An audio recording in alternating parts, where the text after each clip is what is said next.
GSTR 3B last date monthly के case में 20th, quarter के केस में क्वार्टर एंड होने के बाद 20th या 24th according to the state. GSTR 3B में हुए हैं कुछ चेंजेस जिसकी वजह से मेरे पास आ रही हैं बहुत सारी क्वेरीज और मैं अपने पर्सनल व्यू से आपको कुछ सजेशंस भी देना चाहूंगी जो आपके लिए इंपॉर्टेंट हो सकते हैं, इसलिए वीडियो को अंत तक देखिएगा। अच्छी लगे तो लाइक पे, सब्सक्राइब पे एंड बेल आइकन पे प्रेस कर दीजिएगा। चले जानते हैं 3B में मेरी तरफ से आपको क्या सजेशन में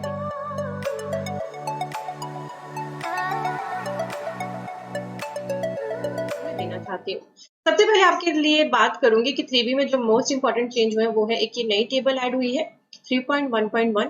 ये सिर्फ उन्हीं को भरनी है जो ई कॉमर्स सप्लाई ऐसी सप्लाईज करते हैं जो नोटिफाइड है अंडर सेक्शन 9(5). तो इस टेबल को याद रखना है आपको कि ये टेबल अब आपसे सेक्शन 9(5) की सप्लाईज का डेटा अलग मांगती है, यानी आपने यहाँ पे डेटा डाल दिया तो डुप्लीकेट नहीं करना है आपको, दोबारा से 3.1 नंबर टेबल में बिल्कुल नहीं डालना, इस बात का आपको खास ध्यान रखना। और दूसरा जो चेंज है वो है टेबल नंबर 4 एलिजिबल आईटीसी की टेबल में। अब इसमें बहुत सारी गलतियां पर्सन कर रहे हैं जो मैं आपको बताना चाहूंगी ताकि आप ना करें। 3B में क्या होता है, ऑल अदर आईटीसी में डेटा कहाँ से आता है, आपकी जीएसटीआर 2B से। मान लीजिए मैं यहाँ पे एग्जांपल लेती हूँ, आपका आईजीएसटी आ रहा है 1 लाख 2B से, सीजीएसटी आ रहा है 25,000 और सेम ही एस पर्सन कर क्या रहे हैं, जितना ये आईटीसी आया 2B से पूरा क्लेम कर लेते हैं, जबकि उनको करना क्या चाहिए चले मैं आपको बता दूं। यहाँ मैंने फिर से टेबल 4 ओपन कर रखी है ताकि मैं आपको एग्जांपल भी दे सकूं। यहाँ पे जो हमने एग्जांपल लिया कि 1 लाख का आपका आईजीएसटी है, 25,000 और 25,000 का आपका सीजीएसटी और एसजीएसटी है जो 2B से उठ के आ रहा है ऑल अदर आईटीसी। आपको इसका क्या करना चाहिए, आपको इसका रिकंसिलेशन करना चाहिए। हर महीने आपका रिकंसिलेशन होना चाहिए किस किस चीज का, 2A versus 2B, 2B versus books, चाहे आप बुक्स टैली में मेंटेन करते हैं, बिजी में मेंटेन करते हैं, किसी भी और सॉफ्टवेयर में, सभी से एक एक्सेल में आपकी फाइल निकल आती है, तो एक्सेल में सबको इजी लगता है रिकंसिलेशन करना। और तीसरा रिकंसिलेशन होना चाहिए आपका टैली या books versus 2B versus 2A। ये रिकंसिलेशन आपको हर महीने करना चाहिए। इस रिकंसिलेशन को करने के बेनिफिट्स क्या होंगे, 2A और 2B का जब रिकंसिलेशन करोगे तो क्या क्या इन्फो निकलेगी कि एक तो आईटीसी ऐसा आएगा जो 2A में होगा 2B में नहीं होगा, यानी आपके सप्लायर ने रिटर्न लेट फाइल। उन सप्लायर से बात करो, ठीक है, उनको बोलो कि प्लीज अपनी रिटर्न को लेट ना किया करें, हमारा क्रेडिट क्या हो जाता है, ब्लॉक हो जाता है, हमें उस महीने वो क्रेडिट नहीं मिल पाता, हमें वो क्रेडिट नेक्स्ट मंथ लेना पड़ता है, क्योंकि आप सभी को पता है 2B बेस्ड हमारा अब 100% क्रेडिट। दूसरी चीज इससे क्या मिलेगी, क्रेडिट ऐसा भी हो सकता है जो 2B में आ रहा हो और 2A में ना आ रहा हो।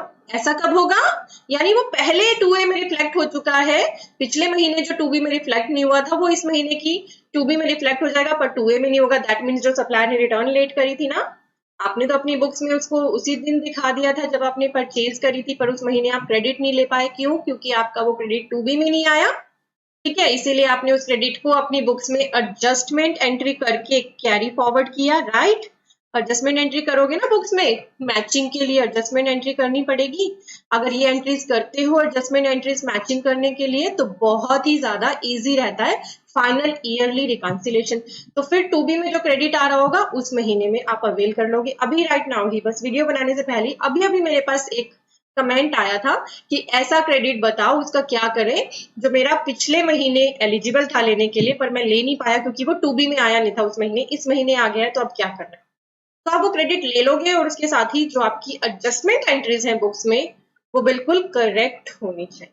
तो ये सारे रिकंसिलेशन जो है ना, जो मैं यहाँ रिकंसिलेशन की बातें कर रही हूँ, ये एडजस्टमेंट एंट्री की बातें कर रही हूँ, इस सभी के लिए हमने आपके लिए अपना कोर्स लॉन्च कर लिया है जीएसटीआर 2B रिकंसिलेशन, जिसमें ये सारी बातें आपको समझाई जाएंगी। एक्सेल बेस्ड रिकंसिलेशन आपको सिखाया जाएगा, ऐसा नहीं है एक एक फिगर को देखना है और रिकंसाइल करना है, क्विकली एक्सेल को यूज करके 5 से 10 मिनट में आपको रिकंसिलेशन कर लेना है और आप फाइंड आउट कर पाओगे अपनी डिफरेंसेस। साथ ही इस कोर्स में ये भी बताया गया है कि आप एडजस्टमेंट एंट्रीज कैसे करोगे, क्योंकि एडजस्टमेंट एंट्री बुक्स में होना बहुत इंपॉर्टेंट है ताकि आपकी बुक्स हमेशा आपकी 3B के मैच रहे। और ये कोर्स पोस्ट देखिए इसकी, ओनली 199। और ये प्राइस भी, मिनिमम प्राइस भी हम इसीलिए चार्ज करते हैं क्योंकि हमारी भी सर्वर की कॉस्ट है। तो मैंने ये जो कोर्स है ये मानिए आप सभी के लिए बिल्कुल ही लेस प्राइस में इसीलिए निकाला है ताकि ज्यादा से ज्यादा पर्सन इसका बेनिफिट ले सके। जितना रिकॉन्सिलेशन की तरफ आप मूव करते जाएंगे, खुद को तैयार करते जाएंगे कि जितने भी मेरे क्लाइंट हैं मुझे उनका मंथली रिको करना ही है, आपकी लाइफ आसान होती चली जाएगी। आपकी रिटर्न्स में कोई गलती ही नहीं होगी। आपकी एनुअल रिटर्न बिल्कुल ये मानिए कि 5 ही मिनट में फाइल हो जाएगी अगर कोई गलती नहीं होगी आपके रिटर्न्स में। तो इस कोर्स का बेनिफिट लीजिए, studybuddy.com वेबसाइट को विजिट कर लेना और लिंक मैंने डिस्क्रिप्शन में भी दे रखा है इसका, या हमारी टीम से आप कांटेक्ट कर सकते हो, नंबर आपको स्क्रीन पे दिख रहा है। क्या तो ये पहली गलती मैंने आपको बताई कि एक तो रिकॉन्सिलेशन नहीं करते पर्सन, रिकॉन्सिलेशन ना करने की वजह से एडजस्टमेंट्स नहीं करते। अब मैं इस वाले रिकॉन्सिलेशन की बात करूं, टू बी वर्सेस बुक्स, ये वाला रिकॉन्सिलेशन ना करने का नुकसान बहुत ज्यादा है।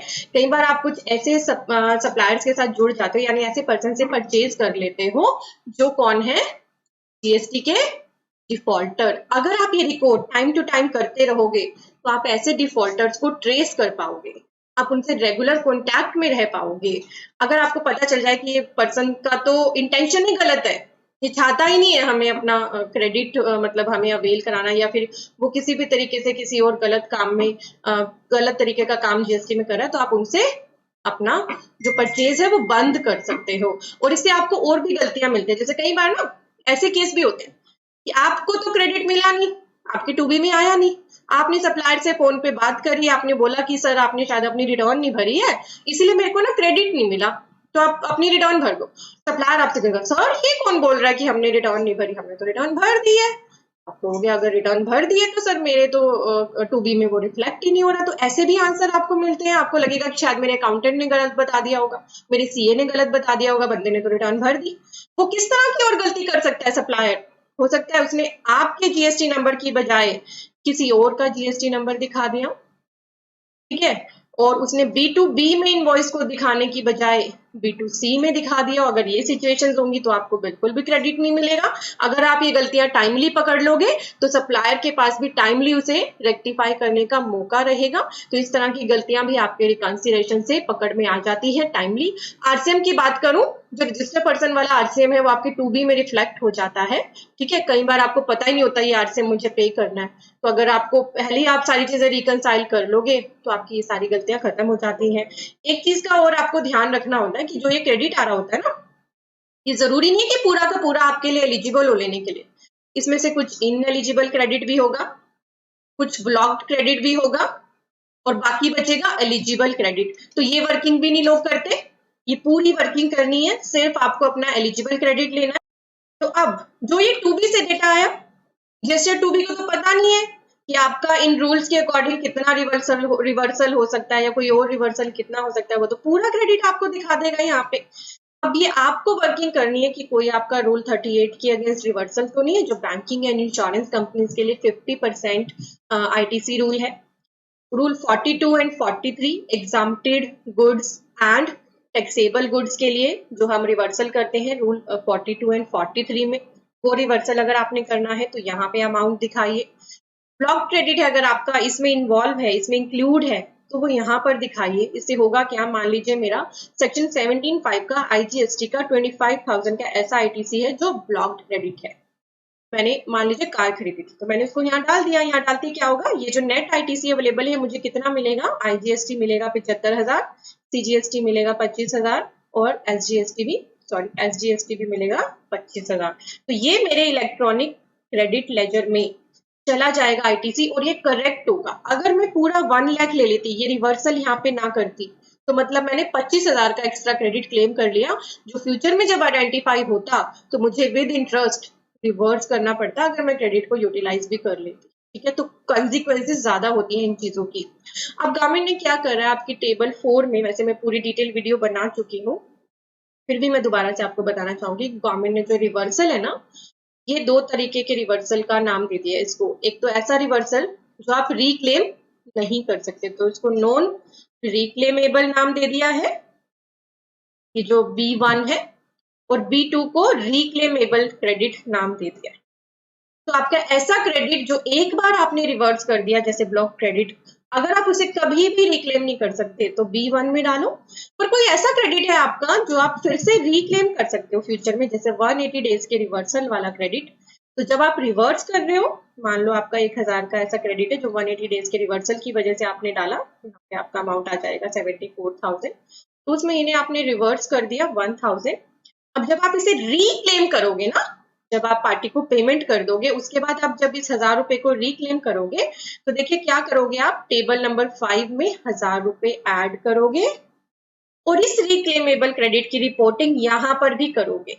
बी पार्ट में ITC reclaim which was reversed under table 4B2, यहाँ भी 1000 रुपए की रिपोर्टिंग फ्यूचर में जब इसे रिक्लेम करोगे तो आपको करनी पड़ेगी। तो सबसे ज्यादा कंफ्यूजन ना पर्सन्स को यही आ रही है, इसके लिए मेरे पास बार बार क्वेरी आते थे, मैम ये समझ नहीं आ रहा बता दो। तो कोई क्रेडिट रिक्लेम कर रहे हो ना, तो रिक्लेम तो कर ही लो अपना, जहां भी आपका अवेलेबल जो ITC अवेलेबल वाली टेबल है वहां डाल के, पर उसको रिपोर्टिंग के लिए यहाँ भी दिखा दो अगर आपने टेबल 4B2 में डाल दिया है। तो ये सिनेरियोस ना मेजरली अगले महीने से स्टार्ट होंगे, क्योंकि ये टेबल 4B2 पे जो क्लैरिटी है वो आई ही अभी सितंबर मंथ में है। जो अब अगस्त की रिटर्न आप सितंबर में भर रहे हो, तो अगले महीने से आपको मेजरली ये वाला जो पार्ट है ना D1 यूज होने लगेगा। क्लियर हो गया आपको? तो ज्यादा कोई, अगर आप यहाँ नहीं भी दिखाओगे, मान लो आप भूल गए यहाँ पे दिखाना, तो भी कोई एज सच बिग डील नहीं है, क्योंकि आपका जो इलेक्ट्रॉनिक क्रेडिट लेजर का पैसा है ना वो यहाँ से आता है 4C से। ये सिर्फ रिपोर्टिंग टेबल है। 4D is only a reporting table. इसमें फिगर नहीं भी दिखाओगे तो क्योंकि गवर्नमेंट का कोई रेवेन्यू लॉस नहीं है तो कोई बिग डील नहीं है। बट सजेशन आपको यही है कि अगर आपको क्लैरिटी है तो डाल दो अमाउंट, क्यों छोड़ रहे हो? ठीक है, तो ये थी मेरी आप सभी को पर्सनल सजेशंस। 3B के रिकंसिलेशंस मंथली करना स्टार्ट कर दो, इससे आपकी लाइफ हो जाएगी इजी। और एक चीज पे और आपका ध्यान लेकर जाना चाहूंगी मैं, अब तो सितंबर में तो आपने अगस्त की रिटर्न्स भर दी, अब आप सितंबर की GST रिटर्न्स भरोगे कब? अक्टूबर में। अक्टूबर में एक तो ध्यान रखना कि फेस्टिव मंथ है। अक्टूबर में कौन कौन से रिटर्न्स भरोगे? मंथली वाली भी, क्वार्टर वाली भी, चाहे वो GSTR 1 है या GSTR 3B है, दोनों ही भरनी है आपको। और अक्टूबर मंथ आपके लिए, जो अक्टूबर में आपने सितंबर की रिटर्न्स भरनी है, बहुत इंपॉर्टेंट है, क्योंकि फाइनेंशियल ईयर 21-22 की कोई भी गलती आपको मिली है, चाहे सेल की या ITC की, उसको ठीक करने का आखिरी मौका सितंबर की GST रिटर्न्स के साथ है। ठीक है, चाहे वो GSTR 1 में आपको अमेंडमेंट करनी है या 3B में। GSTR 1 में तो अमेंडमेंट इनवॉइस की फिर भी कुछ टाइम के लिए ओपन रहती है, ठीक है, वो भी हमें नहीं पता कितने टाइम के लिए, गवर्नमेंट की मर्जी है। पर 3B में तो जो भी आपको करेक्शन करनी है इस फाइनेंशियल ईयर की, वो सिर्फ सितंबर मंथ की रिटर्न के साथ करनी है। बहुत से पर्सन ना नवंबर की डेट के साथ कंफ्यूज होके बैठे, कह रहे कि ये सितंबर की डेट तो ना गलतियां ठीक करने की नवंबर हो चुकी है। नहीं, अभी नोटिफाइड नहीं हुई है। ठीक है, बार बार मैं अपने चैनल पे शॉर्ट्स वगैरह बना के भी आप सभी को बता चुकी हूँ, इसीलिए इंपॉर्टेंट वीडियोस को हमारे चैनल की मिस ना किया करें। तो इसीलिए अगला महीना, अभी तो आपको लग रहा है कि मेरा सितंबर बिजी है, ऑडिट्स है, अगला महीना इससे भी ज्यादा बिजी होगा, फेस्टिवल भी है, ऐसे रिकंसिलेशन भी करने आपको। और मैं सजेस्ट करूंगी अगर रिको कर ही लो 3B की में गलतियां ठीक करने के लिए, तो एनुअल रिटर्न भी हो सके तो साथ साथ फाइल कर देना। तो इसके लिए भी हमारा कोर्स है, एनुअल रिटर्न के लिए भी कोर्स है 99C। अगर आप एनुअल रिटर्न खरीदोगे ना, एनुअल रिटर्न का जो सेशन है वो खरीदोगे, तो ये 2B वाला उसी में इंक्लूड होके आपको मिल जाएगा, ये बेनिफिट रहेगा। तो आपकी चॉइस है आपको कौन सा लेना है कोर्स। इसके अलावा भी हमारे कोर्सेज एक्टिव है, MSME, GST, income tax, balance sheet का ऑटोमेशन एंड कॉम्बो, और स्टे ट्यून टू स्टडी बडी, क्योंकि और भी बहुत सारे कोर्सेज लाइन अप है आपके बेनिफिट के लिए। हम बहुत ही अब लेस प्राइस पे ही अपने सारे कोर्सेज लाएंगे, क्योंकि सभी को यही रहता है कि मैम प्लीज थोड़ा सा पॉकेट फ्रेंडली बनाइए, तो वो भी हमने कर दिया है। किसी भी कोर्स के लिए क्वेरी हो तो आप कांटेक्ट कर सकते हैं हमारी टीम के साथ। Thank you for watching, bye bye.